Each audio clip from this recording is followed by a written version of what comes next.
Kepala Dinas Sosial Palembang, Raimon Lauri mengimbau warga Palembang untuk tidak memberikan uang kepada pengemis dan anak jalan, terutama yang berada di persimpangan lampu lalu lintas. Langkah ini dilakukan untuk mencegah mereka beraktivitas dan kembali ke kawasan tersebut. Raimon menegaskan, jika upaya penanganan pengemis, anak jalanan dan pengamen ini tidak bisa hanya mengandalkan pemerintah saja, tetapi juga membutuhkan peran aktif seluruh masyarakat. Selama masih ada warga yang memberikan uang, para pengemis akan terus menetap di jalan dan sulit dihentikan dan itu sama saja membiarkan mereka selamanya hidup di jalan, kata Raimon, Kamis 27 November 2025.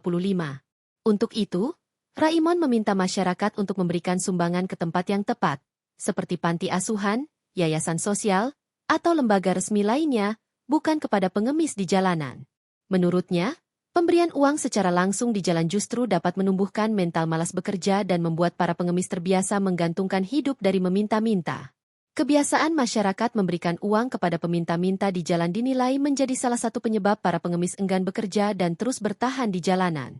Untuk mengajak masyarakat ikut mendukung program penanganan pengemis, Dinas Sosial Kota Palembang telah memasang baliho dan menyebarkan imbauan agar masyarakat tidak memberikan uang kepada pengemis, peminta-minta, maupun anak jalanan.